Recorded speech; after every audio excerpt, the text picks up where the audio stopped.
Les règles morales, c'est un type de règle particulier. Donc, toutes les règles ne sont pas des règles morales. Qu'on adopte une éthique de type déontologique ou une éthique de type conséquentialiste, les règles morales doivent être distinguées des règles pratiques. Les règles pratiques, on doit les suivre seulement dans un contexte précis pour atteindre un but particulier. Les règles morales, elles ont une portée beaucoup plus large. On doit les suivre, peu importe ses buts particuliers, peu importe ses buts personnels. Les règles morales ont un aspect universel que les règles pratiques n'ont pas. Et elles surpassent nos buts personnels. Elles doivent être respectées par tout le monde, pas seulement par ceux qui ont tel ou tel but personnel. Pour illustrer la différence, on va prendre un exemple dans la publicité. Pour qu'une publicité atteigne son objectif, qui est, supposons, de faire connaître le produit et donner aux gens envie de l'acheter. Alors, pour atteindre ce but, il y a des règles pratiques à suivre. Je ne suis pas spécialiste en la matière, mais j'imagine qu'il faut quelque chose qui capte l'attention, qui va retenir aussi l'attention, quelque chose dont les gens vont se souvenir. Alors, à cet effet-là, probablement qu'il faut utiliser des mots que la majorité des gens comprennent. Des mots courts, simples.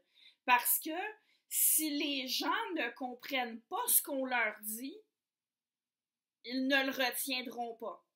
Et probablement qu'ils n'iront pas vérifier non plus ce que veulent dire les mots compliqués qu'on utiliserait dans une publicité.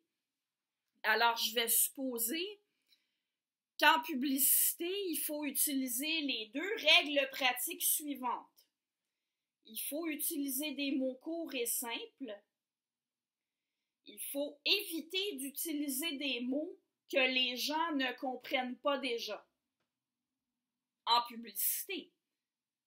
Moi, vous voyez, comme enseignante en philosophie, ces règles-là, elles ne me concernent pas du tout. C'est pas quelque chose que n'importe qui doit faire parce que c'est la bonne chose à faire. C'est quelque chose qu'on doit faire spécifiquement en publicité pour atteindre le but visé par la publicité. Quand on enseigne la philosophie, ben, au contraire, des mots que les étudiants ne comprennent pas encore, il faut en utiliser. Il faut les leur apprendre. Maintenant, supposons qu'une publicité enfreigne certaines règles pratiques qui s'appliquent en publicité et que le résultat soit que la publicité n'atteint pas l'objectif, c'est-à-dire qu'on ne réussit pas à capter l'attention des gens, on ne réussit pas à faire en sorte qu'ils se souviennent de la publicité et que le produit se vende. Alors, c'est un échec. Mais ce n'est pas une faute morale. C'est certain que si quelqu'un dont c'est le métier de concevoir des publicités ne réussit jamais à faire des publicités efficaces, on va dire qu'il n'est pas doué pour son métier. Peut-être qu'il devrait changer de métier. Mais on ne dira pas qu'il a mal agi. Quelqu'un qui enfreint des règles morales, on va dire qu'il a mal agi, pas simplement qu'il a échoué à quelque chose. Pour rester dans le sujet de la publicité, en publicité, il pourrait par ailleurs y avoir des règles morales qui s'appliquent. Par exemple, on pourrait considérer d'un point de vue moral qu'une publicité ne doit pas renforcer des préjugés. Vous savez, il y a quelques mois, on a reproché à une publicité pour les épiceries Maxi qui mettait en vedette Martin Matt de renforcer des préjugés contre les personnes en surpoids. Là, c'était vraiment un reproche sur le plan moral. On disait vraiment que ceux qui avaient conçu cette publicité-là avaient mal agi. Et le problème soulevé n'était pas que la publicité risquait de rater l'objectif d'inciter les gens à magasiner chez Maxi. Non, le reproche, c'était vraiment qu'il y avait quelque chose de mal dans la publicité. Et là, ce n'est pas seulement quand on fait de la publicité qu'on devrait éviter de renforcer les préjugés. C'est toujours. Là, on parle d'une règle morale et non d'une règle pratique. Bref, une règle morale est indépendante de nos buts personnels.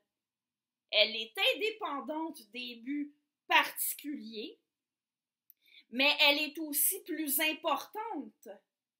Elle a plus d'importance que nos buts personnels ou particuliers. C'est-à-dire que dans des situations où le fait d'enfreindre une règle morale peut nous aider à atteindre un objectif personnel, il est plus important de respecter la règle morale que d'atteindre son but personnel.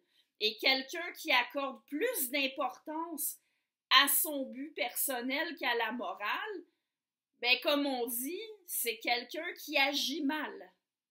C'est quelqu'un qui agit de façon immorale. Je fais une petite parenthèse pour parler de la différence entre l'éthique déontologique et l'éthique conséquentialiste par rapport à cette caractéristique particulière aux règles morales que je viens d'établir. Je veux dire le fait d'être indépendante de nos buts personnels. On pourrait se ranger du côté de Kant, le père de l'éthique déontologique, en disant que le but de ne pas renforcer les préjugés contre les personnes en surpoids est un but particulier qu'on peut avoir, mais au même titre que le but de vendre un produit. Selon l'éthique déontologique de Kant, ce sont deux buts particuliers et aucun des deux n'a quoi que ce soit à voir avec la morale. Selon Kant, les règles morales devraient être ontologiquement distinctes des règles pratiques, être vraiment d'une catégorie complètement différente. Les règles morales, toujours selon Kant, contrairement aux règles pratiques, elles n'ont rien à voir avec les conséquences auxquelles on peut s'attendre suite à nos actions. Alors du coup, chercher à éviter de faire du mal aux personnes en surpoids, ben c'est chercher à éviter des conséquences. C'est peut-être bien gentil, mais ça n'a rien à voir avec la morale. Je vous rappelle que c'est toujours selon Kant.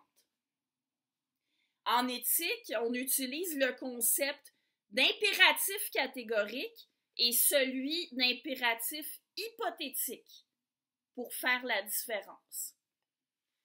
Selon l'éthique déontologique de Kant, les règles morales sont des impératifs catégoriques, c'est-à-dire des règles auxquelles on doit obéir, peu importe les buts qu'on poursuit. Un impératif hypothétique, c'est quelque chose qu'on doit faire pour atteindre un but particulier, que ce soit celui de vendre un produit, celui d'éviter de renforcer les préjugés contre les personnes en surpoids ou n'importe quel autre but. Les impératifs hypothétiques ne sont pas forcément contraires à la morale. Beaucoup d'entre eux ne le sont pas. Écoutez, il ne nous viendrait pas à l'esprit de dire que le but de ne pas renforcer les préjugés est un but contraire à la morale. Seulement, ils ne sont jamais eux-mêmes des impératifs moraux. La morale, pour Kant, est indépendante de tous les buts qu'on peut avoir. Peu importe que ce soit des buts altruistes ou égoïstes. Toujours selon Kant, pour terminer avec lui, une action morale est une action désintéressée, c'est-à-dire qu'elle est faite uniquement parce que c'est ce qu'on doit faire.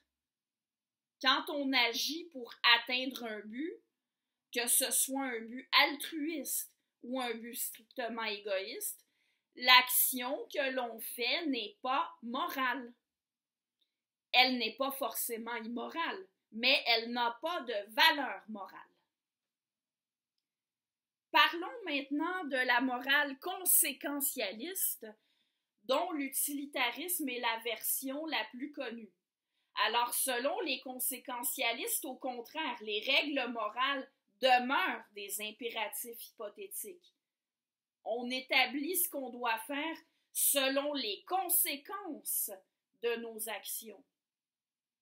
Les règles morales, d'un point de vue conséquentialiste, peuvent varier selon les circonstances, justement parce que les conséquences de nos actions peuvent varier selon les circonstances.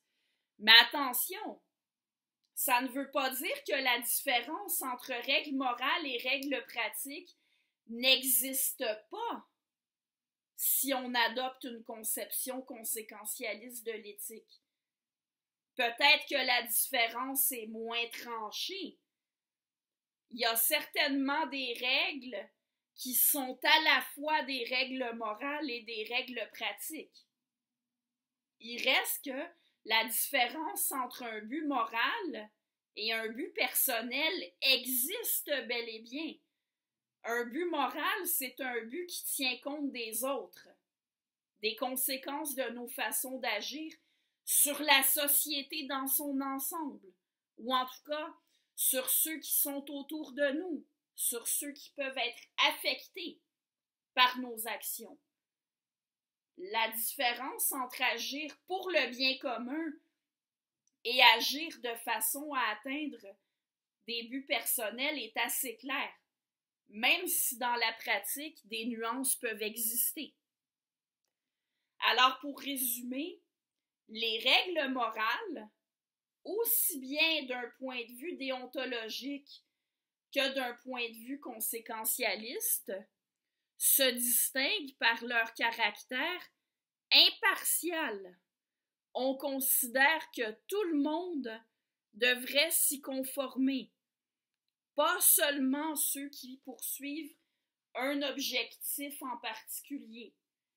Je poursuis dans une prochaine capsule pour la deuxième partie.